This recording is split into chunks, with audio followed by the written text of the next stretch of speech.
Então, gente, é um assunto instigante, né? Agora, se você tem algo a dizer, quer comentar, quer perguntar, acredita, não acredita, por que não acredita, por que acredita, fundamental que você compartilhe com a gente. Os nossos telefones 3209, não, o nosso telefone, 3209-0021, tá ligado e tá ligado que hoje é sexta-feira, então é dia de sexta na sexta. Nós temos a Cesta do Café Três Corações, apoio cultural através da Lei Estadual de Incentivo à Cultura, por telefone, e temos 3 kits para a moçada do Twitter, tá? Então, olha só, telefone 3209-0021, você vai concorrer à cesta. Você pode mandar recado também pelo brgerais@redminas.mg.gov.br, no meu blog robertazampetti.com.br ou twitter.com/brgerais e vai concorrer, são 3 kits só para você, só para a moçada aí do Twitter, ok? Então, Ivanilson, começar com você. Vamos lá, Roberta. Terapia de vidas passadas. Tem muita gente que acha, gente, isso não existe, não existiu outras vidas. Então, explica exatamente o que é para os nossos telespectadores. A terapia de vida passada é uma terapia que busca, através da regressão de memória, explicação para o inexplicável. Consegue mesmo. Agora, como é que é essa coisa de, através de vidas passadas, como é que é na prática feito esse trabalho? O processo, ele tem a ver com a demanda da pessoa que nos procura. Não importa se existe ou não vida passada. O que importa é que o cliente procura para sanar os seus problemas, suas fobias, suas dores, suas dificuldades físicas, emocionais, espirituais, de modo que ela possa encontrar a paz, a integração, coisas que comumente ela se encontra numa situação muito difícil de resolver com as técnicas mais tradicionais, que são efetivas em um nível, mas em níveis que nós podemos atuar com o suposto imaginário dessa pessoa, ela é extremamente eficaz. Então, não é atrelada a nenhum processo ritualístico ou religioso, é uma psicoterapia, como também disse Ivanilson, de regressão de memória, que possibilita a pessoa a deixar superficializar esses conteúdos de forma natural, espontânea, dentro de uma relação psicoterapêutica segura. Pois é, você está falando de espontâneo, não se usa muito a hipnose? Existem pessoas que usam hipnose, né? Mas o que eu percebo, eu, por exemplo, não uso. Não, você usa hipnose? Não. Raramente eu uso a hipnose. Uso hipnose quando uma pessoa tem mais dificuldade e, às vezes, isso se faz necessário. Porém, nós nos utilizamos de todos os conteúdos que a pessoa traz para conduzi-la a se contatar com todos os seus processos. A questão da hipnose, Roberta, é que muita gente tem medo. Medo de ficar traumatizado. Medo de não voltar, né? Voltar, eu brinco, voltar de onde? Então é mais tranquilo quando a pessoa apenas a gente leva a regredir, focando o problema que a pessoa trouxe, alguma coisa que está incomodando, que ela queira resolver, né, Jacques? Então a pessoa fica mais segura sabendo que ela está consciente o tempo todo. Pois é, mas todo mundo descobre? Eu diria que, olha, eu considero a hipótese, isso acontece muito raramente. Vamos dizer o seguinte, 90% das pessoas, independentemente de ser católico, evangélico, de acreditar espírita, ou não, né? Acreditar ou não, elas regridem sim. Agora, uma pequena parcela regride a útero materno, tá? E aí recebe alguma influência da mãe, isso é bem raro. E muito mais raro ainda é esta vida, mas mesmo quando volta essa vida tem algum link com o passado. Depois nós vamos falar isso, esmiuçar esse negócio, porque Paulo, certeza. Você é arquiteto, né? Sim. E você fez terapia de vidas passadas, Faço. Mas quando você chegou, você faz ainda, você não acreditava, né? Não muito, eu tinha muita curiosidade. Porque é curioso. É curioso, é extremamente né? curioso, e por que não, né? E eu já tinha tentado várias técnicas para curar minha dor nas costas. Eu tinha uma dor nas costas, que eu não sabia como eu poderia melhorar, já tinha ido a médicos. E busquei essa técnica. E para mim foi muito importante, foi muito bom. E eu passei, então, aos poucos a acreditar. Aos poucos, por quê? O que trouxe para você que você falou assim, opa, esse negócio está parecendo verdade? Primeiro, a melhoria daquilo que eu estava sentindo. Né? Primeiro isso. E segundo, porque tinha algumas coisas que tinham um certo link, tinha um porquê.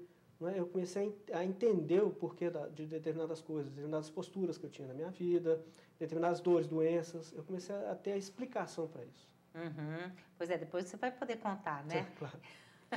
E você, Soraya? Porque você também procurou, você estava com depressão, né? Em 99, eu comecei com um processo de depressão e de crise, síndrome do pânico junto. Eu paralisei totalmente. Como que era a sua paralisação? Sua vida parou, quer dizer? Não, eu paralisei nesse momento da crise de pânico. A minha respiração, o corpo totalmente. Nesse período, a minha mãe achou, inclusive, que eu estava tendo uma crise cardíaca na hora que teve essa paralisação. E eu passei durante 5 anos, isso foi aos 17, durante 5 anos procurando outros tipos de saídas, né? Igrejas, participando de encontros de jovens, tomando remédio, também. Psiquiatra, outros profissionais terapêuticos, psicólogos, e tomava bastante medicamento também. Aí não estava resolvendo? Não. E você conseguiu encontrar, assim, por que eu tive depressão, por que eu tive síndrome do pânico? Que, aliás, eu estava até comentando com eles aqui o que tem de caso de gente com... Porque a gente recebe aqui muita solicitação de programa, né? Síndrome do pânico é um dos pedidos campeões, tanto que a gente já fez vários programas sobre esse assunto. Sim. Você conseguiu entender por quê?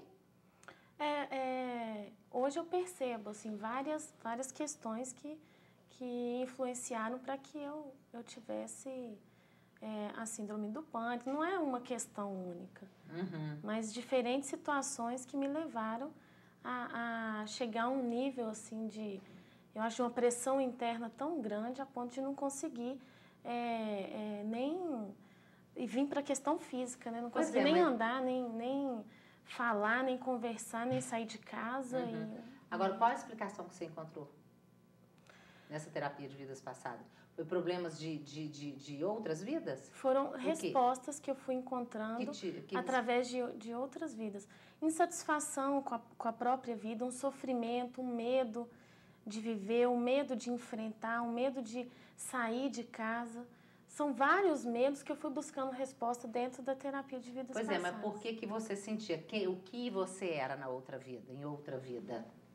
Sim, eu tive a primeira regressão minha, eu estava sendo atacada com pedra. E pessoas me observando, eu estava num canto, e pessoas me observando, e eu tinha um medo gigante do julgamento. Então, observar, vendo as pessoas numa atitude de julgamento em relação a mim, me dava muito medo de exposição, de me posicionar, de falar, de me apresentar, de sair de casa, de começar um novo trabalho. Roberta, geralmente o que faz essa ligação é a emoção que, não sei se é o caso dela, não conheço, mas a emoção que ela teve lá no passado repete nessa vida quando dá a crise, ou seja, aquele problema que ela vivenciou lá atrás, quando ela está tendo a mesma emoção hoje, o link é feito pelo emocional. Se repete. O medo do passado vai repetir hoje, às vezes, de uma maneira muito mais intensa, né? Tanto assim que algumas pessoas confundem um medo intenso com a síndrome do pânico, esquecendo que síndrome é um conjunto de sintomas, né? Com certeza. Mas é porque você se viu sendo apedrejada. Por que você estava sendo apedrejada? Você chegou a descobrir isso? Nesse momento, o enfoque foi da questão do meu sentimento, não da descoberta da descoberta por qual motivo eu estava sendo apedrejada, mas a descoberta por qual motivo eu tinha medo de estar com pessoas, do julgamento. Então, o enfoque que eu dei nessa vida... Porque, assim, quando... Você tem um problema, você vai procurar qual a causa daquele problema. Sim, isso. Mas dentro de por exemplo, de uma regressão, ela pode abrir outras janelas para diferentes situações.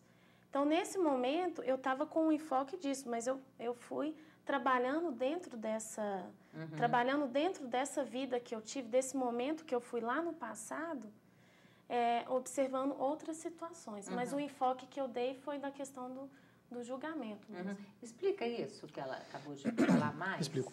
Só para ficar bem claro para a gente. Quando a pessoa tem uma demanda, nós a conduzimos para que esse problema se apresente.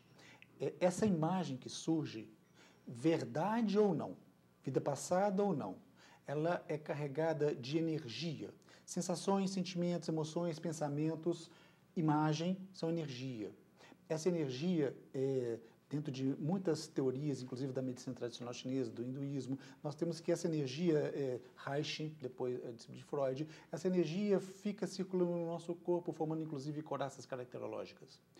Dentro de situações que se repetem no nosso mundo atual, eu posso não agir, mas sim reagir, e de forma inadequada às situações. Quando eu volto, sendo verdade ou não, eu tenho eu tenho a oportunidade de reviver isso com todas as emoções, os sentimentos necessários, os pensamentos, mandatos negativos, que nunca mais eu poderei me expressar adequadamente, por exemplo, tomando como exemplo essa cena. A história, ela pode ser elucidada com mais outra vivência, ou mesmo nessa situação, se for possível. Do contrário, nós fazemos com que haja um escoamento, uma libertação e um processo de... a palavra decisão, ela vem do latim cisere, tesoura. Então, uma decisão negativa faz com que eu rompa o fluxo natural da vida. Eu levo essa pessoa a redecidir, pois ela pode fazer uma ligação entre esse momento traumático, marcante, impactante, significativo, em relação ao que nós estamos vivenciando no aqui e agora, que se repete. Quando a pessoa percebe que ela pode fazer tudo diferente, de forma leve, feliz, ela se considera de novo plena, integrada, em paz, e as pessoas, os semelhantes, não são pessoas mais ameaçadoras para essa pessoa. Pois é,